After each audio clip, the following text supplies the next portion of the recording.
Welcome everyone to the now 5th episode of Across the Decades. I'm joined by my beautiful and lovely wife, Jackie. Would you mind doing us the honors? Yes, of course. Flip the hourglass. So before we get started, of course, we need to do a little cheers. Cheers. So this is wine from our wedding, right? This is Aquaviva wine. Is it? It is. Oh, I didn't even notice. That's awesome. Yes, well, shout out Aquaviva Winery. Yeah, what a great beverage to have. So yeah, I'm joined, of course, with my now wife. We've been together 10 years, but do you want to kick us off with how we met? What was that like? Yeah, well, we actually met, so I think you've talked quite a bit about Bolingbrook on the show already. So we are both from Bolingbrook as well, and Danny has been a longtime friend of my brother, Mitch, but we actually met in a different way that we didn't uncover until later, which was when I was in 6th grade. Was it 6th grade for me? 7th grade for you? I think so. Yeah. Either that or you were in 7th and I was in it. Actually, you were in 7th because it was marching band. Okay. So, yes. So I was in 7th grade, you were in 8th grade, and we both were in marching band, and we both played the flute. Mm-hmm. And we were like outside practicing the marching band, I don't know what you'd call it, like maneuvers for an upcoming parade. And we had this part of our like marching band sequence where we chanted, like the director, what would you call that? The band director? Mm-hmm. Had us chant the Who Let the Dog. Chant Who Let the Dogs Out, and then everybody was supposed to start barking, which everyone did. But then I remember this guy behind me just wouldn't stop barking, even when it wasn't the time to do the barking of the chant. And so I turned around and I think, what did I say? Yeah, you just told me that, like, would you be quiet already or something like that. I had to make up for our lack of sound, I would say, because the flutes were primarily, girls at that point. And it was, Neil and I think there was another boy that was in your age, but there weren't many of us, and so I had to make up for the sound from the back of the marching band because we were the last section. So, and 8th grade was behind 7th grade, and so I was... I guess yelling in your ear. He was yelling right in my ear. And the other thing too is I've never really like yelled at people like that before, just randomly. And maybe it wasn't a yell, but it was like a stern talking to. It's because we kept getting in trouble because people were talking during the sections that we like weren't supposed to be talking, and he was just barking behind me. So that was really why. What a great start. And I think, only up from there. Only up from there. We ended up not actually dating until we were both in high school. So then that was my senior year and your... my junior year. Yeah. And so what was, I guess, the process for, us starting to get together and actually date? Well, Danny and I had known each other for years at that point by then because he was a friend of my brother's and there were some other like mutual connections in there. And I remember one day we were in the hallway and I'd had like a really bad day. I don't know what was wrong, but just like not a great day. And I was kind of zoned out, like walking in the hallway. It was the end of the day. And I remember Danny walked past me and said hello, like super exuberantly. He has the best smile. So he was like beaming at me and just like said hi and then kept walking. And I didn't even realize that he had said hi at first. Like I think my face was just completely blank because I was just out of it, like in my own head. And then I felt so bad because by the time it registered, I was already like walking past him. And so I ended up texting him after school and just saying like, I am so sorry. I didn't mean to ignore you in the hallway or anything. I just like was in my own head. And then we kind of never stopped talking. We just kept like our conversation was so seamless and funny and good, and it just felt very like natural talking with you. And we had like, we just like continued to talk from there. And I think Rachel Wood, even shout out Rachel, she even joined us for like our first date kind of. It wasn't a date, but it's like, when you're hanging out with someone you like, and at least back in high school, and you're kind of nervous, and maybe a friend comes with you, and neither of you are saying that you like each other yet, but Rachel came with us, and we went on a bike ride, and then from there, you asked me to homecoming, And you had a really cute sign for me that was like, check yes or no. And my dad actually just had that framed and like showed it at our wedding during his speech, which was really cute. He kept that all these years. Yeah, he kept it all these years. And yeah, we went to homecoming together. And that was before you asked me out.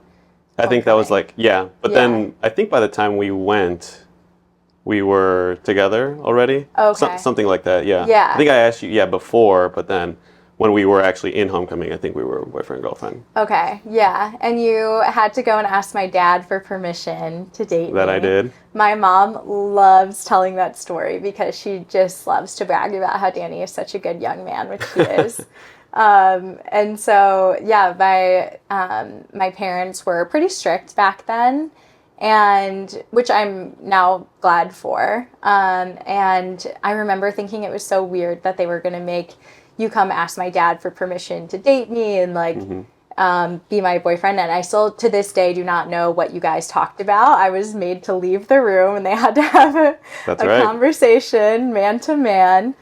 But no, now I'm really glad for that, and that my parents were so protective of like not overly protective, but just wanted to make sure that you were serious about me and like a good young man, and set your intentions. So as it should be. And who would have thought, one passing moment in the D2 hallway, maybe providential. I was on my way. I was on my way to Coquitte's locker actually, because a lot of us would hang out there. And I remember I saw you, and I just, just a passing moment. I just said, hey, and you didn't reply. So I just thought, maybe she's having a bad day, or maybe you didn't hear me or something. But I thought she might have heard me, but it seems like, you recognize after the fact, which is funny. It was one of those like delayed reactions that you can have sometimes when your brain just like doesn't catch up in time to your, well, there was a lot of hustle and bustle, that's for sure. There's a lot of hustle and bustle in VHS, that's for sure. Those hallways are crowded, but it brought us here, so I'm glad. And then, of course, since I was a year older, I ended up going to college first. So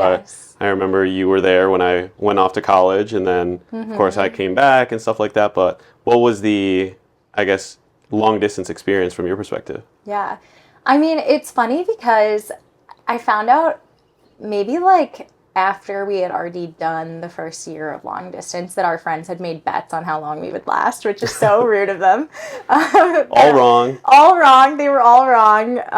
They all thought we would not make it through college. But I guess for us, something that I think was unique, or that I would also probably encourage people to like do more of, is I think for us, we were just like, we know we want to be together, so we're going to make it work. Like, I don't even think we ever had the conversation of if we were going to break up or anything like that. Like, it was just, you're going to go to school, and I'm a senior, and we're going to see each other, and I'm going to come to ISU, and like, you're going to come home for prom and all the things, and you did. And then I actually ended up going to Iowa, University of Iowa, so a completely different school. 3 hours away. 3 hours away. Luckily for us, like, it was 3 hours home, 3 hours to ISU, and then for you, just an hour and a half. So kind of like a triangle. But, I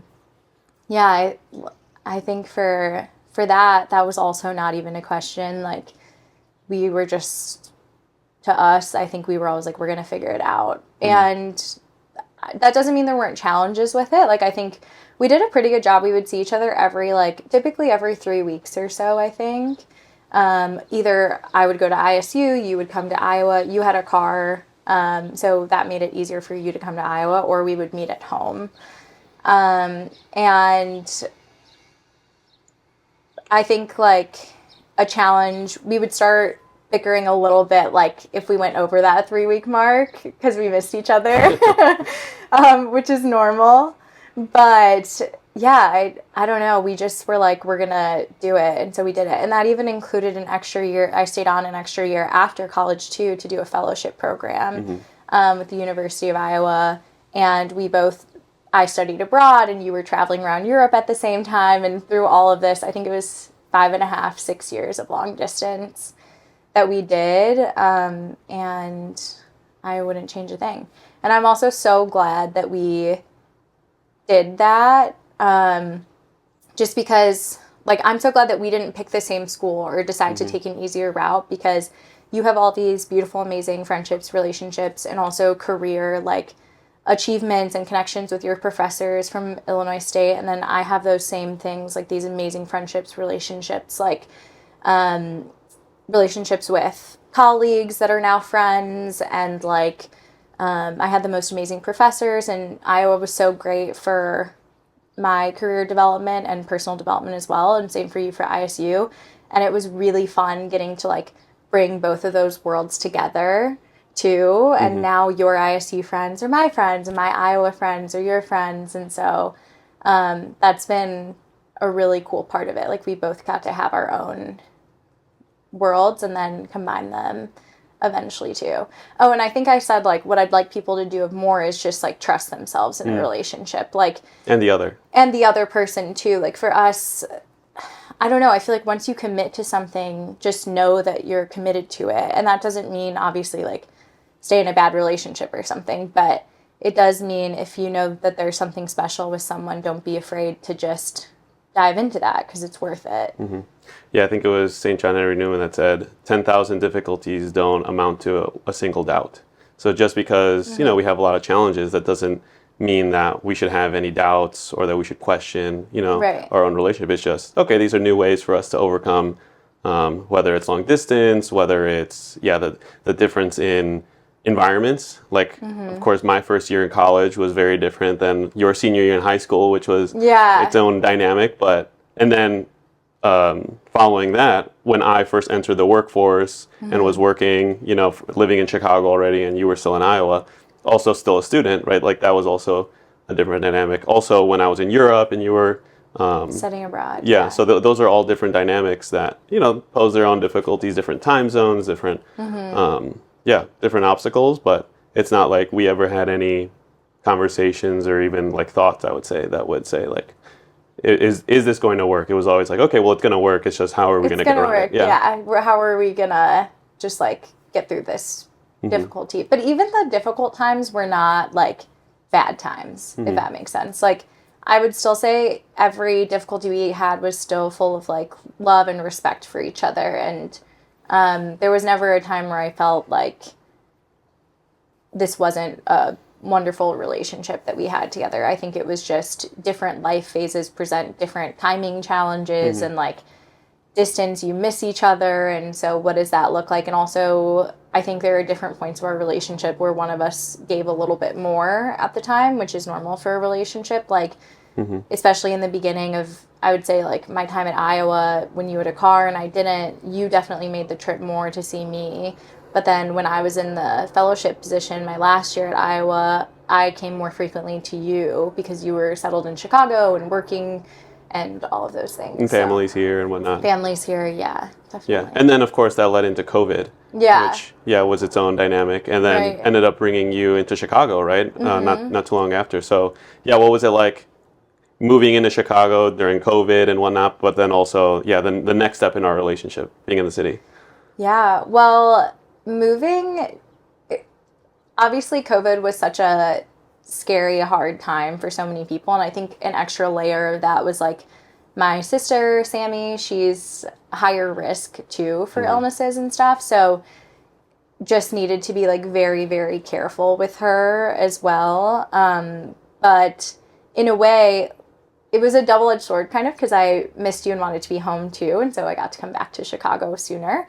But my fellowship was really great as well. During that time I was at Iowa. It was a year-long fellowship, and made some great friendships there. Like, I was rooming with Emma Schleining at the time, who I became very close with, and she's very close with both of us now. You guys definitely give sibling vibes. The way they bicker is so funny. And she was here for the inaugural episode with Alonzo. Yeah, she was here behind the scenes. Yes. And like friends like Anthony and Tessa, we were just at their wedding. So, and a bunch of other friends and colleagues as well too. So that was a really good period. But then coming home was a bit bittersweet, because it was exciting to be with you, but then also scary about the circumstances and Sammy and that kind of thing. But yeah, so I was at home for a little bit, and then I moved in with Rachel in Gold Coast in the city, and you were actually at home during that home, time. yeah. Yeah, Danny ended up leaving his Chicago apartment and moving home. We just kept like not being in the same like easy location for a while. And you did visit often while I was living with Rachel, which was nice, but it was still very much COVID time. So I spent a lot of time with like Pat and Creets along with like Rachel and Natalie, which was, it was fun, but definitely a lot of like board games at the apartment. Yeah. No going out. No going out at all. Yeah. And then it was extra fun when you got to come. And then we finally moved in together, which in Chicago, actually in the same area that we live in now, with the same landlord, which is funny, who we love.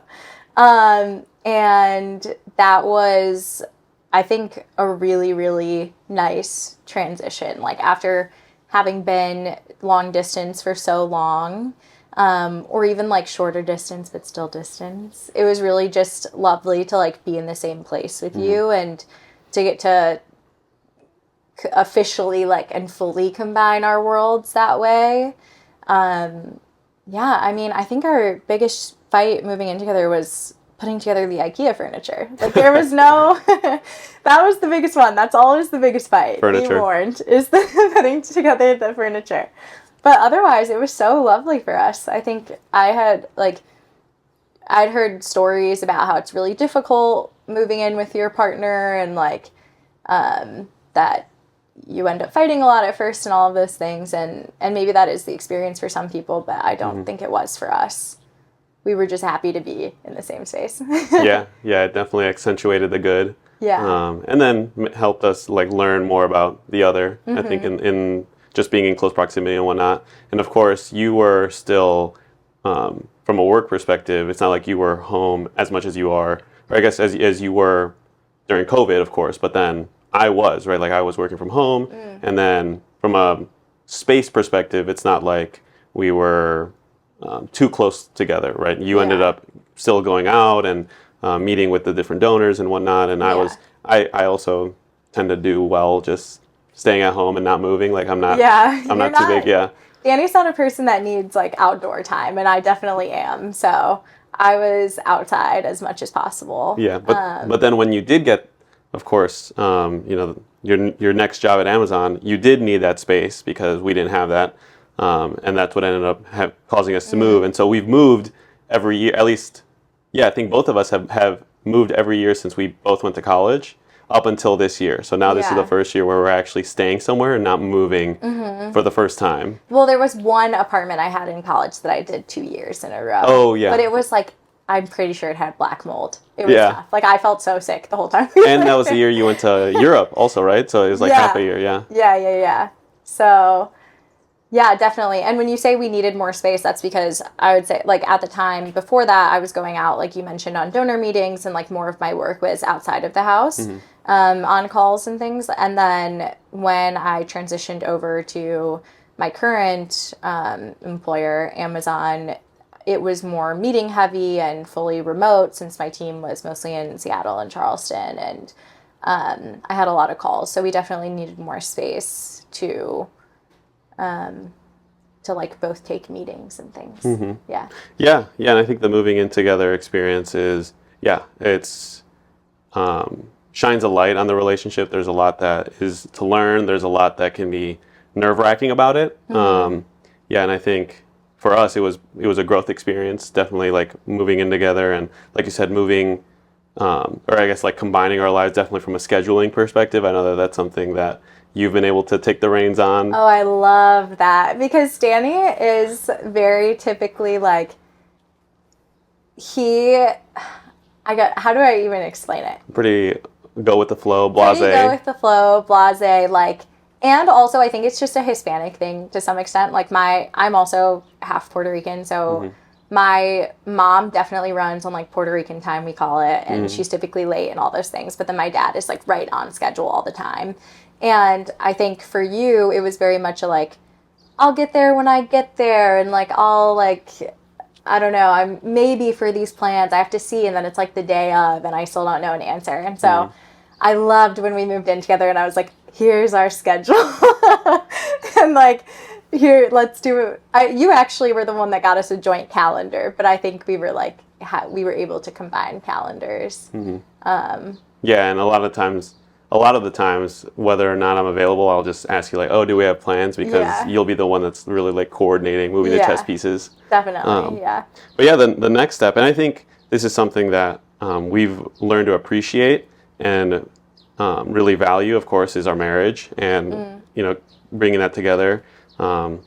Maybe something we could have done earlier than 10 years, but everything happens for a reason. Yes. But definitely with the marriage, there's been, of course, a much deeper combining of our two worlds and our lives and becoming one, of course. But I guess in the lead up to that was a proposal. So do you want to walk us through what the proposal day was like from your perspective? Yes. It's kind of a funny story because Danny will sometimes say I am just, what do I lack? Like awareness sometimes in my surroundings, but not totally. Spatial awareness, maybe. Like, I'm very into the scenery. I'm really taking everything in, like the beautiful views when we're places and like looking around. But I'm not necessarily like super cognizant of, like, for example, people walking by or like I don't even know how to explain sounds, like if there's maybe a certain music or like yeah, because Daniel will always be like, oh, did you see that person's like shirt or whatever? And I'm like, no, what person? I didn't even notice. You're more zoomed out. Yeah, I'm more zoomed in on the specifics. Yeah, so this is kind of a funny example of that, I would say. So for it started out as a birthday trip for you. So this was January 2023. January 2023. We had planned a trip for your birthday week, to go to Mexico City. And I had like I was hoping that you were going to propose on this trip. The nails were done. The nails were done for like months. And I'm not a girly that gets my nails done frequently. So that took commitment for me. But yeah, the nails were done. I was hoping that you would propose on this trip, but I also wasn't sure because I was like, it is his birthday trip. So I didn't want to like assume that you would propose on your birthday trip or anything. And I definitely didn't expect when you did it on the trip. So we get into Mexico City. I think we took like a later flight in. So when we arrived, it was already like evening time. And then we went and grabbed like a dinner, went back to the Airbnb. And you're like, tomorrow, let's like go check out this park. Chapultepec. Yeah, Chapultepec. And it's like, it's huge though. It's like over two times the size of Central Park. And it's like a forest kind of too. There's just so many. And there's a castle in the middle. There's a castle. There's like a zoo in there too, I think. Fountains. Multiple fountains. Statues. Yeah. So, and Danny knows that I like absolutely love parks, green space, like being outside. No dogs allowed. Well, that made me sad. I love dogs. Danny is not a dog lover. But yeah, the parks in Mexico don't allow dogs, or at least this one didn't. There were spaces for them. Yeah. On the fringe, but. Anyway. So he's like, tomorrow morning, let's like have a leisurely morning. Let's go walk through the park a bit. You were like, look, still casual for like walking, but maybe like a little nicer too, because after the park, we're going to go to the like a little bit ritzier area of Mexico City. It's like the Gold Coast of Mexico City was the vibe, Polanco. Yep, Polanco. And you're like, we'll go there for lunch. So I was like, okay, sounds good. The next morning, I'm like taking my time. I'm doing my hair. I really was not expecting anything at all for this because it was our very first morning. And we had a maintenance issue. It was like a Wi-Fi issue. Yeah. So maintenance men were coming in and out of the Airbnb, like trying to figure out the Wi-Fi. And I was just like doing my hair and makap, chilling, like. And in my head, all the time in the world. In my head, I had a schedule that I needed to keep because, of course, the photographer was already at the place he was supposed to be while we had maintenance coming in and out, and you were trying to decide what to wear. Yes, I was. And it's funny because I actually had, I think it was like 3 different shirts that I held up for you, and they weren't all white or anything. Like this one just happened to be white. And you were like, I said yes to all of them. you said yes to all of them. You're like, any of those are good. And I ended up picking the white one because I think it was supposed to be a weird temperature day. Like, I think it was supposed to be cool in the morning, and then in the evening it was supposed to be hotter. And so it's like, okay, this shirt's like a little bit breezy or whatever. Like, I'll wear it so it lasts the day. But it ended up being like a white shirt, which was perfect. So anyway, eventually, Danny's like, come on. So eventually we get going, we're walking, and I have like a vlogging camera that I bring with me most trips to record things and like take photos and stuff. And so we were walking into this park. I have my camera out. I'm like recording everything. It's beautiful. There are these big archways letting us into the park. There's these big monuments, and I'm like recording, and I turn around in a circle and I like lock cameras with this guy. And then I look at Danny and I'm like, oh, that's so funny. I just like locked cameras with this other tourist. So I just thought he was like another tourist. Like bird watching. This cameraman. Yeah. I'm like, well, he's doing the exact same thing I'm doing. So I didn't even think anything of it. And then we start walking deeper into the park, and Danny like points out this gazebo, but then there were people in it. So he was like, oh, wait, what's this like thing over here? Yeah. This like zoo. It was like a plaque or something, and I was like, oh, you want me to go like read this plaque? Sure. So I went and like was reading the plaque, and then he's like, oh, the gazebo's open, like let's go check it out. So we walk up to the gazebo, and I walk to the edge to like look out, and then I turn around, and then I'm like, oh, because I see the cameraman at the bottom of the stairs, and then Danny's like in the middle and ready to like get down on one knee. So then I was like, oh, this is happening. Yeah. Yeah. Yeah, there were a lot of potential mishaps that I guess either went, luckily you didn't catch them, or you just didn't think anything of them. Because, as we were walking down the middle of the entranceway of Chapultepec, as we were walking towards one of the main areas, I had let the photographer know prior that if the gazebo was occupied, because sometimes they'll have like either meditation or exercise classes in the gazebo, if it was occupied for a certain event, then I would do it in front of this big monument in the open space. But as we were walking by, he kind of glanced behind because he could see it from a different vantage point, and he noted that it was open. He gave me like a thumbs up while you were, I think I was taking a picture of you or something like that. Yeah, he was distracting me somehow. Yeah, and he gave the thumbs up because it was open. So I said, great. And as we're walking, these group, I don't know, maybe 15, 20 middle school age kids like run into the gazebo as we're already walking towards it. Yeah. And so that's when I need to make a decision of like, oh no, like I need to deviate and point you towards like the zoo, which was conveniently there. Like otherwise I don't know what I could have done. But yeah, we started looking at the zoo, and in the meantime, the photographer went into the gazebo and was telling the kids like to get out because of course a proposal was about to take place, and the kids only got out if he would take a picture of them. So they made him take a picture, and then they're like, okay, now we're gonna leave. And then that's when of course we went up, and in the process, of course, he's standing at the base of the at the foot of the staircase, and I think that's when you started a process. Okay, this is what's happening. Yeah, and it was so lovely. And she said yes. Yes, I said yes, of course. I wouldn't dream of saying no. It was so lovely, and I think we just had like literally the best day ever. You planned it so well, and we kept saying to each other, this is the best day ever. We were so happy. Like, I think you kept the actual proposal very short and sweet. I think you said something like, you know, I love you, will you marry me? It was very us, like it was perfect. And then the cameraman took photos of us for the next like hour in the park, and we got to call our friends and family and let them know, and they were all so excited for us, which was really fun. But I think it was nice that it was just the two of us on vacation too, because then we really got to spend dedicated time together for the rest of the day and just like be really in the moment together. We did go to that lunch. Danny made me try fried crickets, which is a traditional Mexican cuisine. I did not love it, but I'm glad I tried it. And the rest of the meal was fantastic. And the people of Mexico are just so sweet. They were like anyone we told, the waiters, waitresses, they really made it special for us. Like they even came out with a congrats. It was like written in like a cake or something. I think so, yeah. Yeah, like a treat. And yeah, it was just like such a special day. We walked around the park. We went to breakfast, then we went to the nice neighborhood and walked around some more, and like it was perfect sunshine. Yeah, we had just like the best time. So. Yeah, we did have, it was grasshoppers. Not crickets. Grasshoppers, Yeah, sorry. grasshoppers. Grasshoppers. Yeah, and it was a very special day. You were able to try some authentic Mexican cuisine, but then after that we did get some really good food after that. Yeah, it was really, really good. Yeah, the after part.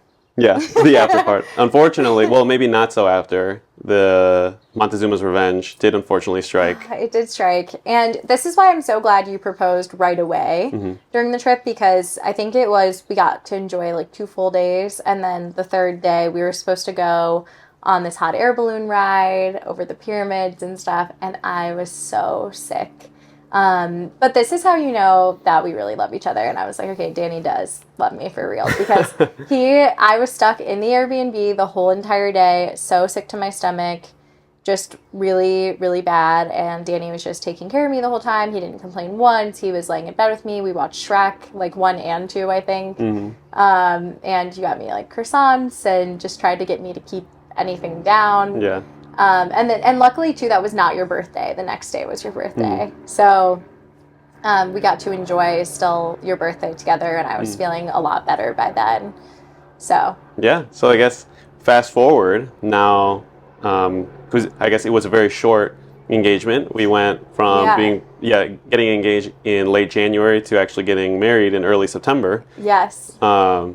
In terms of the change that you've seen in the relationship now that we're a married couple, like what would you say has been a fundamental or even like unexpected change? Yeah, I want to back up for a second, because that was a really quick engagement. And the reason why is when we were in Mexico City, Danny was like, or I think I actually brought up the conversation. I was like, oh my gosh, we have to decide when in 2024, the next year, we want our wedding. Like try and figure all that stuff out. And he was like, well, why don't we just do it this September? It's our 10-year anniversary. And I was like, you're actually insane. I didn't think anything of it. No, he didn't think anything of it. And then like a day later, and this is how our relationship works, actually. I think we both just like are vibing a lot. And I was like, actually, that's a great idea. Let's do it. And so we did plan a wedding in 9 months, which was crazy. Less than that, I think, if you don't count January and don't count September. Yeah. Like True. 7 months, okay, so 7 months we planned a wedding, and it was a beautiful, beautiful wedding. It was such a fantastic day. We actually got to have 2 weddings. We did one at Aquaviva Winery, which if anyone needs a venue, highly recommend.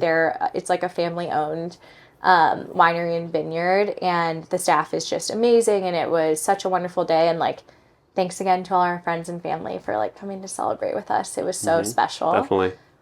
We just had, it was a magical day, and the best advice I got for that was like, if you guys say I do and you have fun, then it was a success. And now I tell everyone that, like all of my friends who are planning their weddings, because I think it's really easy to get bogged down in all the details, and it can be extremely stressful, especially like financially too. We were lucky that both of our parents were able to help. My dad and my mom were able to help a lot, but we still ended up paying for quite a bit of it too. And so it can be easy to like get stressed out by all of those things. But at the end of the day, if you say I do and you got married and you're with the people you love, like it's a great day. And then as far as the actual like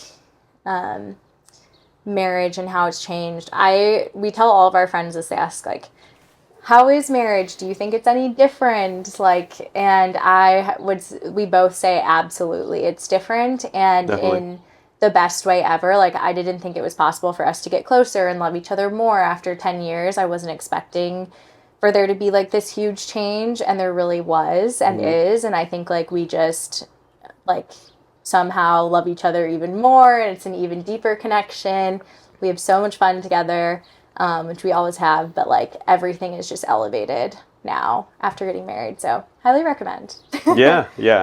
This is something that one of my many controversial opinions. I've been telling people that one thing that I'm now pro is a little bit of risk in the proposal. Just, push the boundaries a little bit. Of course, you want to make sure that you're not like totally surprising or catching anyone off guard. But at the same time, there is a nice element of just trusting in one another and saying, okay, the guy is saying, I'm ready to take this step. Like, will you come with me? And it can be nerve-wracking or scary or, whatever, because there's so many things that you're not prepared for, and you'll never be prepared for. So just, go in confidence and take that step. And so I've been saying, go into the proposal with there being a slight risk of them saying no, just because some people will say like, oh, we're going to get engaged in the future or whatever. It's like, okay, well, if you're going to get engaged, then just get engaged already, because you already know. But we didn't do that, so we can't be hypocrites either. But it is good advice. I think you're right. That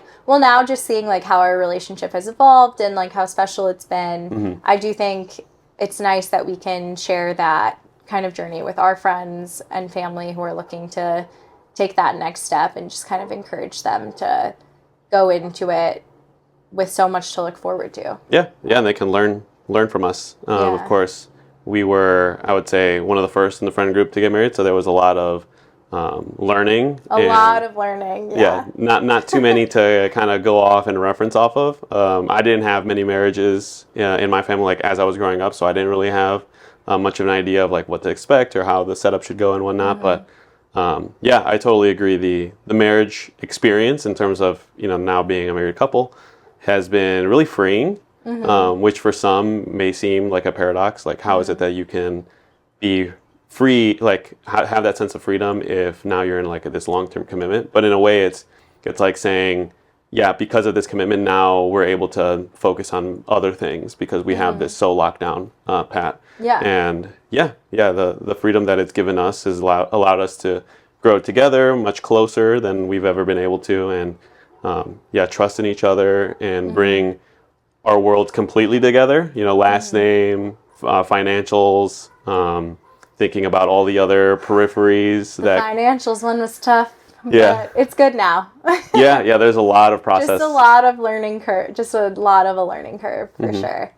Yeah, and there's a lot that goes into it, just in terms of like what the commitment is really about, right? It's not just, it's not just 100% love, because if it's 100% love, then what's the point of even having a wedding? If there's a vow that takes place there, right? There's something extra. So that's us making that public commitment to each other and saying, till death do us part. There's no divorce. We're locked in fully, 100%. Yeah, definitely. And I think that's what we also got from the convalidation. So, of course, we had 2 weddings. So now we're at as of right now, our average is a wedding every 5 years, because we got married twice in 1 year. Yeah, the convalidation ceremony with the Catholic Church was in December, but that was a much simpler process. And thankfully, much cheaper. But it was also just with our near, close family. And I then think just there were just like 10 people there. Yep. It was just both of our families and the best man and maid of honor. Yep. And then your grandma we were really lucky to have her there from Mexico too, yep. which was really nice. And your aunt, yes. Yep. So that was a much smaller group, but I think that's us, especially as we've grown together, and seeing like what's the right thing to do. Like, that was the step that we took, and our love, I would say, has just like grown every day, and every day I love you more. Aw, so yeah, and for those who don't know, convalidation is just the church wedding of it all. It's like after the fact, isn't it? Yeah, so it's a validation, in quotes, of the marriage, because we're both Catholics. Yes. So we did like my brother actually officiated our wedding, which was super special, and he did an incredible job. Then we decided to also get married through the church after. Yep. And there's been a lot of growth, as we've mentioned several times. One of the things that was different about that was actually another thing that's called pre-Cana, which, separate from, I would say, more typical nowadays wedding process, the marriage process through the church has this thing called the pre-Cana, which is really investing in the couples and making sure that they have a proper understanding of what a marriage is about, and tools and just advice that comes with, you're stepping into this new phase. Are you prepared, or at least as prepared as you can be, because of course nobody's 100% prepared for such a big life change. What can they do to present tools and whatnot to be at your disposal? And one of the things that I think stood out to us clearly was the family of origin. So do you want to explain what the family of origin is and how that's affected our dynamic as a couple now versus in the past? Yeah, and you might have to chime in on like the exact definition. But for family of origin, it was basically just this section of the pre-Cana learnings where they told us that each person comes from obviously a different family and a different background. And your family of origin has different traditions or expectations in your home, customs, that you could be subconsciously expecting your partner to do without that being the case for them in their family of origin. And so it was just kind of talking us through like learning to recognize what expectations or customs come from our family of origin, and having the conversation about like, okay, well, are you aligned on this? Like, do we, is there compromise that needs to happen between like your familial expectations and mine, and like those backgrounds. So I thought it was super useful. And I would say I even went into the pre-Cana courses like a little bit like, why do we have to do this? But then it was really nice. It was nice that there was a couple, looking out for us and trying to set us up really well for marriage. Yeah, an older couple, and then we got to talk with virtually, but like other people around our age, and even from different like timelines of life, in the same Chicago area as us, and they were also getting married, and so it was nice to have that community feel. But the family of origin was a huge learning for both of us. I think that one really resonated. Yeah, there was a lot to learn, of course, and we did the virtual option because, of course, we wanted to speed things up. Some people opt for in-person or even a retreat. There's a lot that you can go into it, but for us, the family of origin, like you mentioned, I think one of the perfect examples of the customs or traditions is just celebrating holidays, right? I think the pinnacle of it is Christmas, and then also like Thanksgiving. Of course, growing up, your family celebrated the 25th. My family has always celebrated the 24th, so that's always been an easy one for us. That worked out really well for us, yeah. Yeah, the Christmas Eve and, bleeding into the morning, or I should say like the dawn of the 25th was what we grew up doing. But in the future, we have to make those decisions of, well, now you and I are a family, right? It's not, your family with your parents and my family with my parents, and then we kind of work around that. It's actually you and I, we start our own traditions and customs, and how do we want to, create a family around what we'd like, what we want to keep, what we don't want to keep, and then obviously if and when we have kids, that's what their family of origin will look like, and then they'll make their own decisions moving forward. So, the holidays was one. But also, there's so many other things like who's going to be the one to hang things off the wall, right? Of course, your dad is the one that's always done that in your family. Also been the one that always drives. Whereas in my family, my dad will drive his car, my mom will drive her car. Yeah, and so that's always even been... if they're both together. Right, yeah. So that's always been a difference, a small difference that we've noticed even amongst each other is whenever you would drive...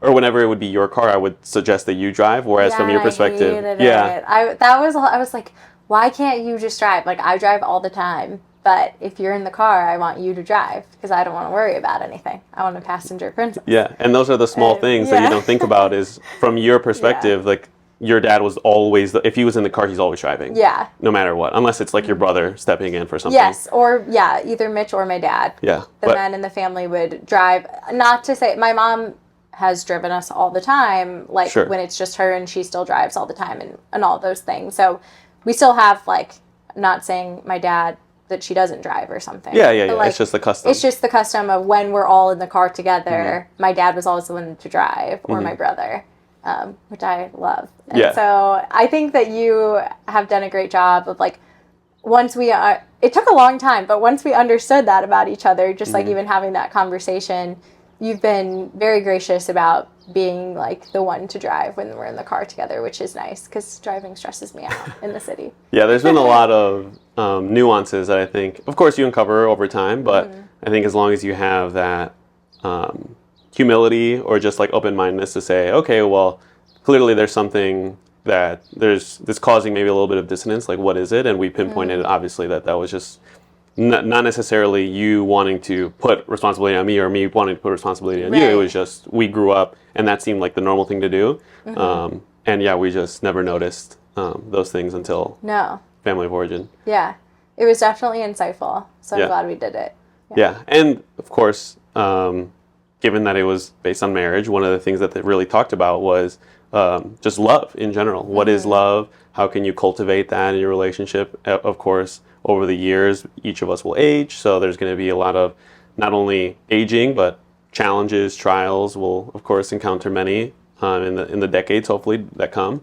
I guess, what's your perspective on either the definition of love or how you've seen the love between us change over the years? Oh, great question. Well, I know the definition that you shared about love that really resonated with me and that we've shared with some of our loved ones too. And I think it's helped them get a better grasp on like what love really does mean. I think you got this from like a scholar or someone. St. Thomas Aquinas? Yes. Yeah. And so basically the definition that you shared that I really love too is that to love someone is to want the good of the other for the other. So I want good things for Danny despite myself. And I want him to be happy and, you know, have all the good things in life because I love him and that's irrespective of me. But he feels the exact same way towards me and the same actions.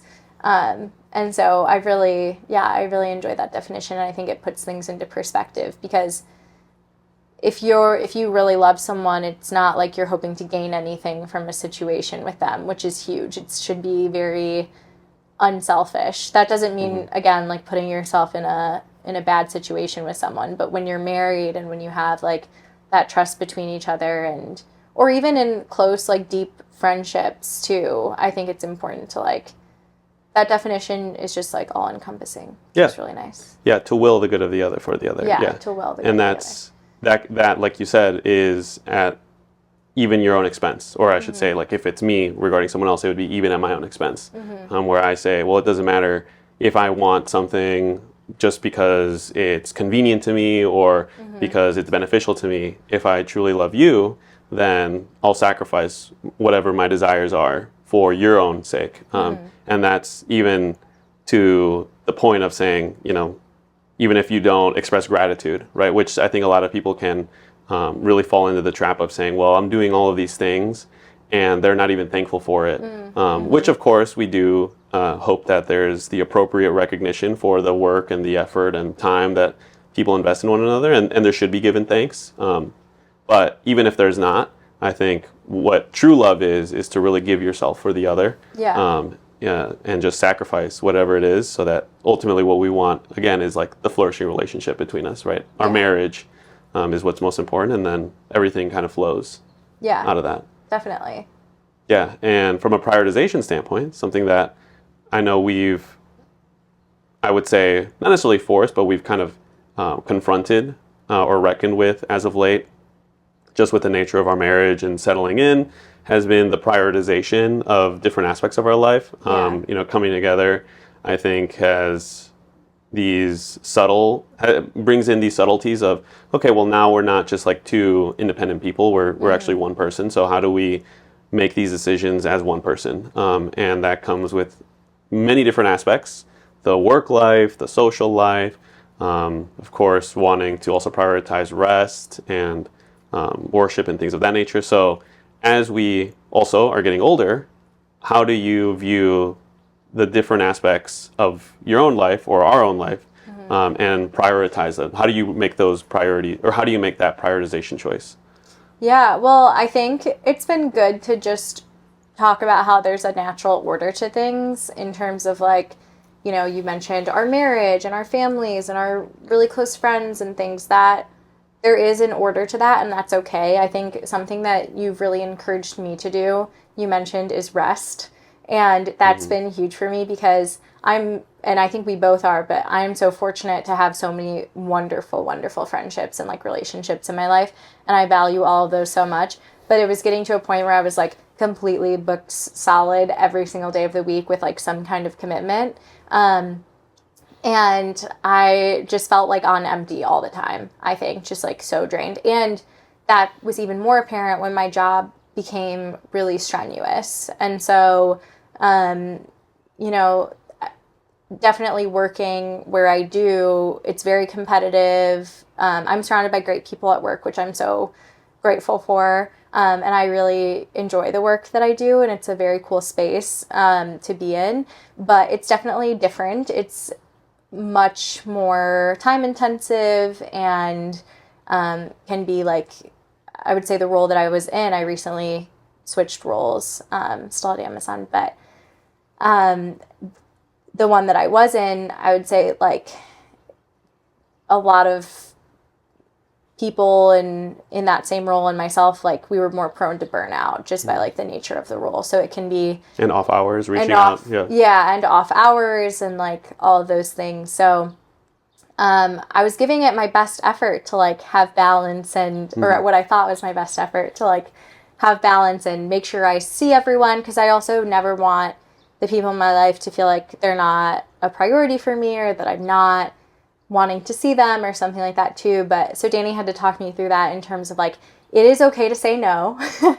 It's okay to rest one day of the week. Like it's okay. You can't be everything for everyone all the time. And also like that, it's okay if our marriage comes first. And in fact, it should, in terms of like, we do need to prioritize our own date nights and our time spent together and going to church together on Sundays. And like, and that's okay. And that's like a normal, natural shift into adulthood and like marriage.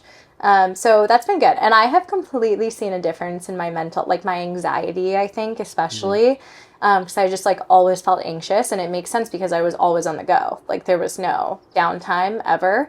It was working all day. And then it was like plans and those could be wonderful things, those plans and stuff. But if it's just like too much of a good thing can turn bad. And so I think like just making sure we have one day a week. We've been trying to prioritize Sundays so we can like go to church and then go get brunch and or like walk around at the farmer's market or something, just the two of us, and just truly rest. Like I have noticed such a difference in, my anxiety levels going down, and just like even that time together for us is really special, to have that one-on-one time. And so yeah, I think that's been a really good, difficult, but a really good learning for me this year. Yeah. And of course, our friends have been great about it. Like it was all my own it was all me putting those expectations on myself. I think our friends are really gracious, and our families too, of like understanding that sometimes you just need to rest. And they but it was me putting those own expectations of myself on out there. So it was a personal problem. But. Yeah, it can be really easy, especially nowadays, to get buffeted by the whims of the world of you need to do this and you need to do that and come here and go there, and you can really easily fall into this flattening of your life where everything is the same always, and whatever just comes up next needs to be prioritized no matter what, instead of saying, okay, well, some things are more important than others. Like, it's more important for me to spend time with you than it is for me to spend time with some random person on the sidewalk, right? And so if we know that there's a spectrum of, okay, well, you're more important to me than the random person walking on the sidewalk, then how do we fill in the rest of that spectrum, all the way up, up to you? And that's just having more balance. Yeah, and that's ultimately what allows for us to also be more free, because we're doing things as they should be. It also grounds us. We feel less unmoored, because we're doing things and prioritizing them as they should be prioritized. And of course, we're not perfect. There's going to be times when maybe we miss the mark or do things where maybe we're like, okay, well, maybe that wasn't, in hindsight, being 2020, like maybe we shouldn't have done that. But of course, we're just human. So yeah, I think that's something that we've been able to do too that has been nice. We are able to have more constructive conversations with each other about even just our own selves. And what I mean by that is like, if we walk away from a situation where we're like, oh, I think I handled that badly, like you and I can talk through that, and just say like, I want to do this better next time. Or like, I feel like maybe I said the wrong thing there. And like, obviously we're not perfect. We definitely have made our fair share of mistakes. But it's been really nice to be able to like grow with you in that way, where we're just trying to be the best versions of ourselves and the best friends to everyone and the best family members. And like, how can we truly like love and care for people? So that's been nice. It's part of the continual process of just, in like simple terms, just growing up, right? Like the constant state of maturity, and we cross-examine each other's consciousness, right? It's what's on your mind, what's on my mind, and not have any particular what's the word, like self-interest in being right. it's a word that sometimes gets conflated or maybe misused. Maybe not misused, but can be easily distorted as like the word disinterested. It's not to say that you have no interest in a thing. It's just if you're disinterested in a particular topic or conversation, it's you abstracting yourself away from that conversation and saying, okay, well, I don't have any prerogative in terms of where I want this to go. Let's just, you and I come together and say, well, what's the right thing to do?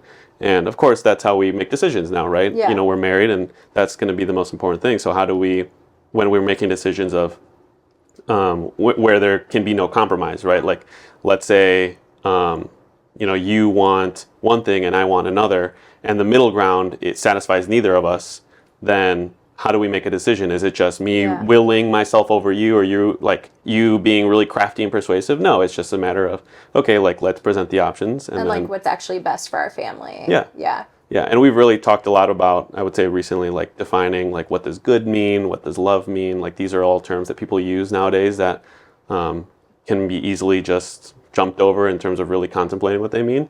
But I think, as you said, the rest is what allows us to settle down, be like ground ourselves, Reflect a little, yeah. recharge. reflect, and not always be on the go. You know, if we fill our days with constant music or constant news or constant politics or sports or whatever, you know, trend or passing fad, then we're never really with ourselves, right? Yeah. Because we're so distracted. You're pretty good about that. For me, that's definitely something I've been working on, like in terms of doom scrolling or something. Like, and I would say for the most part, I actually have a good relationship with social media, in terms of like, it doesn't typically stress me out or like make me very anxious or whatever that is. Sometimes it definitely can. But like yesterday, for example, I noticed I was on my phone a lot, like really on social media. And at the end of the night, I was like, oh my gosh, I need to take a big step back from this. And like, I just noticed that I didn't feel good, really. Yeah. I had no time to like just think or like sit with myself at all, or my own thoughts. And so, yeah, it's always just something that we're working on every day. I think that's a challenge that a lot of people face now with like social media. And even going back to what we were saying about like prioritization and like, resting and stuff, like I think part of why I had felt such a challenge with that of like cutting back on plans and stuff is because I was thinking to myself, I'm so lucky to have these opportunities and like blessed to have these amazing friends or like things that we can do. And so it's all great things. Like it doesn't mean you don't want to be there, but sometimes you have to prioritize taking a step back, having some time to rest, and then you're even better for the next time that you're out and about or doing whatever it is. Yeah, people can often think that gluttony is only associated with food when they don't realize that gluttony is also associated with just an overindulgence, even of things that are good, right? Food is good, but an overindulgence is what makes it gluttonous. And we see nowadays a lot of people are overindulging in like doom scrolling or social events or whatever it is, right? And yeah, going back to what you were saying, I think something that we've really been discussing between you and I is just how to be more virtuous. Justice, prudence, temperance, fortitude, the four cardinal moral virtues. But, you know, temperance, we want to make sure that we do things appropriately. But shifting gears a little bit, we've talked about 2 out of the 3 theological virtues, which are hope and charity. The last one, which is faith. And I guess tying it all back now in terms of the rest and prioritizing things as they should, what has, I guess, even backtracking a little bit, for me, you know, I stepped away from the faith. I apostatized, unlike you. So you've had the strength and courage and resilience to, you know, never deny your faith, and that's something that you've always had. What was that like, I guess, in the years, especially nowadays, where people can be kind of dismissive about it, and why? You know, what's the purpose? Yeah, I guess I can go back to like, well, thank you, first of all. That's really sweet of you to say all those nice things. I think for me, like my parents, I always felt really grounded in religion and Christianity because of them, thanks to them. And, you know, my abuelo as well was always very big in the church too. So I'm grateful to him as well for many Bible studies and even lectures and things on religion, as grandparents do and as parents do. Some redirecting. Yeah, some redirecting. Maybe a little forceful, for but sure. A little forcefully, still appreciated. but still appreciated, and always well intentioned. And I think something I'm really grateful for my parents for is like we grew up Catholic, so I was like baptized Catholic and everything, and my dad's Catholic. Around middle school, and I'm always like fuzzy on the timeline, Mitch tells it better, but my mom's side of the family, well, I guess my abuelo had been Seventh-day Adventist for a while, but like my mom started getting into more of like the non-denominational churches, because her side of the family was Seventh-day Adventist versus Catholic anymore. Or just like non-denominational Christian. And so we kind of split our time going between Catholic church and non-denominational church.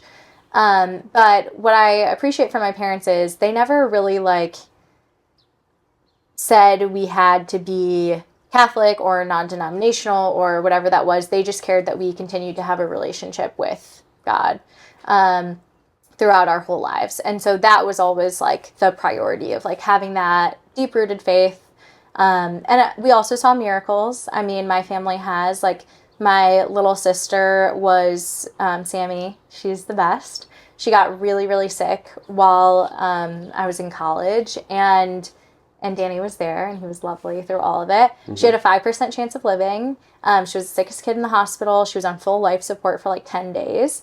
And then my dad, while she was still on life support, he ended up praying over her and just saying, like, please give me a sign if she's going to live. And they told us to like say goodbye. They were like, she's gone, basically. And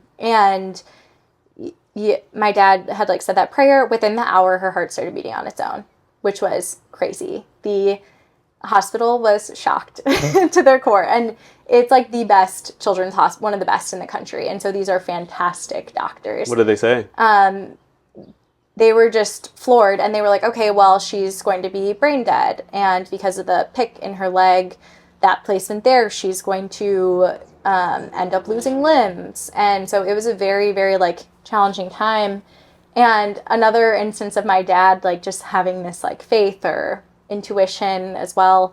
He saw this doctor walking down the hallway who was like not on our case at all. And he just pointed at him and he was like, you're going to fix my daughter and you're going to make her well again. And he was like, what are you talking about? Like, that's crazy. And then he came back an hour later and he was like, here's the plan. And he did, like, he did fix that issue. She didn't end up losing any limbs. She ended up losing a couple toes, but on one foot, but otherwise she, like, her limbs are all there. And she ended up waking up as well, and all the brain surgeons, or like neurosurgeons, they had told us like she was not going to be herself when she woke up, and because of the lack of oxygen going to her brain for so long and all those things. And she woke up and she was herself and her perfect personality, and we all love and cherish. That we all love and cherish. And they started crying, the surgeons. Yeah, the brain specialists. So, yeah. So my family's definitely seen some miracles through Sammy, and we've had some crazy other dark times and good times in our life. But through it all, I think like that, just like that deep-rooted faith has gotten us through a lot of that. And how have you seen it grow even more recently? Because of course, as I've come back, we've prioritized Sundays, as you mentioned, for rest and going to Mass and things. How have you seen that change either within yourself or within us, or just more broadly in your perspective of the world? Yeah, I think it's nice. Like, I think I definitely, I don't want to say deprioritized, but like kind of with the nature of you not being very into like going to church. It wasn't something that we did. It was something that I always, I think, like wanted to do and craved more. And I would go like sporadically through college with some friends and things, but like it never was a routine for me until you ended up coming back. And then it's really special that this is something that we're able to do together. Getting reacquainted with the Catholic Church too has been really nice. And we found a great community there, which has been lovely. And I think you've asked like how we've changed. I mean, I've definitely seen a change in you. I think you've always been obviously wonderful, but just like more patient and more like understanding. And I think like less quick to frustration, and hopefully I'm the same. I think those Definitely. are both things that we've been working on a lot, just by nature of like trying to deepen our faith and connection and be like more virtuous, as you said. But definitely we're nothing close to perfect. So Yeah, there never will be. no. Um, But but yeah, I definitely commend you, and have a lot of admiration for you and sticking through with, of course, your faith throughout the years, even when I, said things that of course I regret, and just saying, that this doesn't make sense, it's silly, it's made up or whatever, and then over time, you being patient with me, praying and whatnot. I reasoned my way into it, which of course is not a very typical path for many, but yeah, I think it's been wonderful for you and I, and it's only deepens our relationship every day. I feel like I've also seen a change in you and your patience and your humility. Not letting your pride get in the way of yourself, essentially, and just growing in all the virtues that we mentioned, and just having that reflection of saying, okay, well, I did X, Y, or Z yesterday. How can I do X, Y, or Z better, or not, or stop doing Y, tomorrow? And we'll fall, of course, but it's all about getting back up. Yeah, and an unexpected bonus has been you getting closer with my parents and my dad, particularly, and like us. And I think it's even like reverberated through my family too. Like I see my parents going back to church more regularly, and I see Mitch, my brother, going back to church frequently too. So that's been like a nice bonus, and you have things to like relate and talk to them about outside of what you already had. Like you already had a strong foundation with my family and I with yours, but I think this just like even helped deepen those relationships, which is great. And my brother, of course, has also come back. And that's been a wonderful relationship building, right? And saying we want these flourishing relationships. What can we do ourselves to actually cultivate them? Yeah, and your mom has joined us at church, which has been really nice. Yeah. So it's been a lovely thing. So unfortunately, we are wrapping up on time. So to tie it back to what we were just talking about, of course, marriage is not just you getting married to me or me getting married to you. It's actually both of our families coming together. And now your parents are my parents, and my parents are your parents. Now I have a sister now. Yes. It's so cute. Sammy calls him bro, and you call her sis, and it like melts my heart literally every time. It's so cute. Yeah, and that's of course a very wonderful thing. And I think hopefully after this conversation that we've had, maybe some people are going to be looking to. Oh, we definitely know that some are already looking at making that next step within their relationship in our friend group. So I guess in summation, for those that are looking to take this next step into marriage and really move forward in their relationship with each other, what advice do you have for those that are looking to take that next step? Yeah, I think I briefly touched on this earlier, but I would just say, just remember that this is just the beginning, and there's actually so much more fun to be had and good things to do with each other. And like, it's actually only going to get better from here. Like, I think that's something, there's a lot of a narrative, I think, especially today in like the world we live in, where like getting married is the old ball and chain, or like it's, you can't have fun anymore or something. Or the best days are behind you. Yeah, but marriage is fun. It's like super fun. It is, We've had an amazing time being married, and I think that I would just say like to our friends and family just to get excited and to know that like there's so much more good ahead of you, and like your life doesn't stop when you get married. It really starts.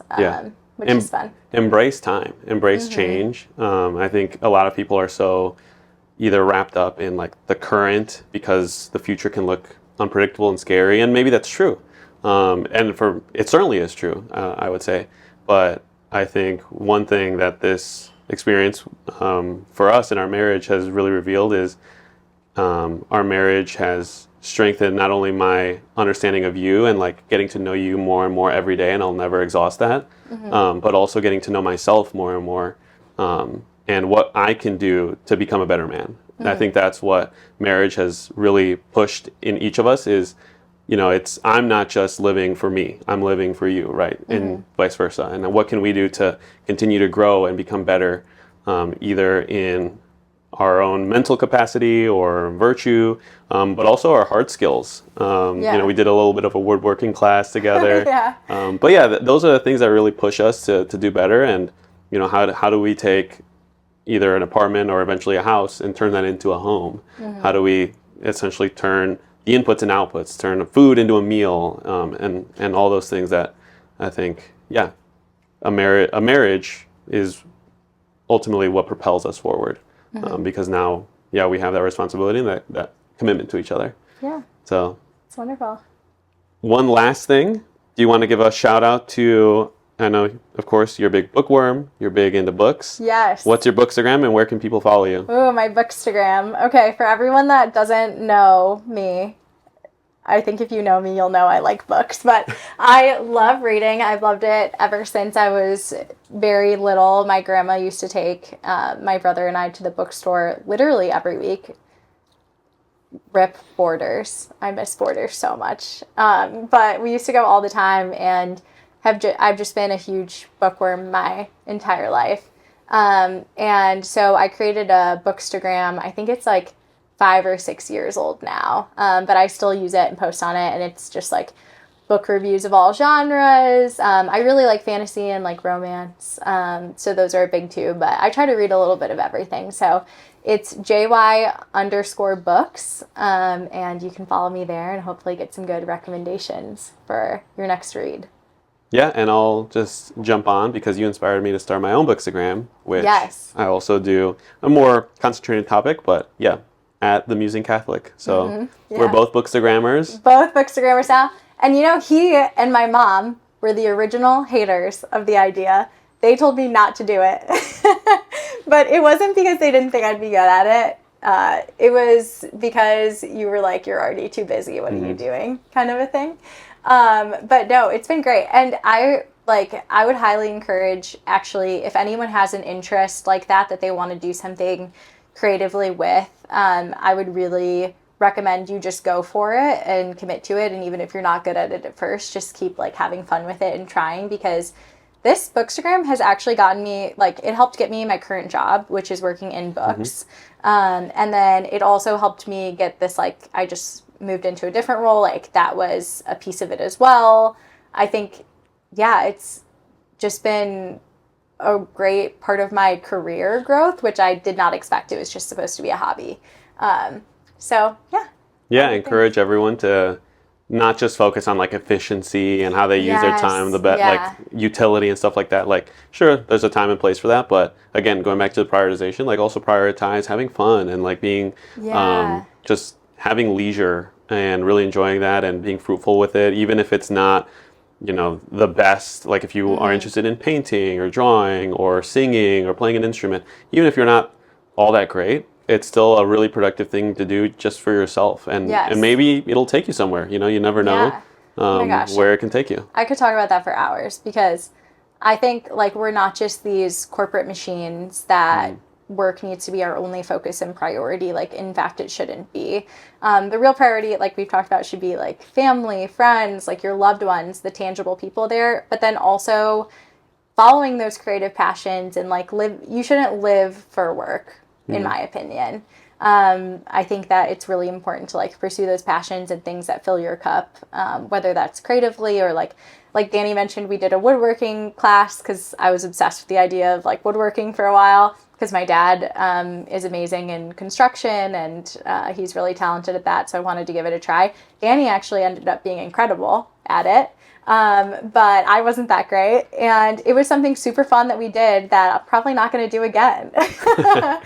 But it's so great to try, and just I think it was a fun way for us to spend time together and do something out of the box. So yeah, and that's what gives us our humanity in a way, or not necessarily gives us, but I think scratches that itch that we have of, you're right, we're not just automatrons, we're not just these big efficiency robots that are here to just be like a cog in a machine. We're humans, and the most important aspects of us are the fact that I'm a son, I'm a husband, I'm a brother, that you are a daughter, wife, and those are the things that give us meaning, right? We will always say that what gives us meaning is being there for our loved ones, our family and friends, and the way that we can express that joy is also through the things that we do, whether it's creative or any other hobby. Those are the things that are most important to us. So, well, I think this is a great place to wrap up.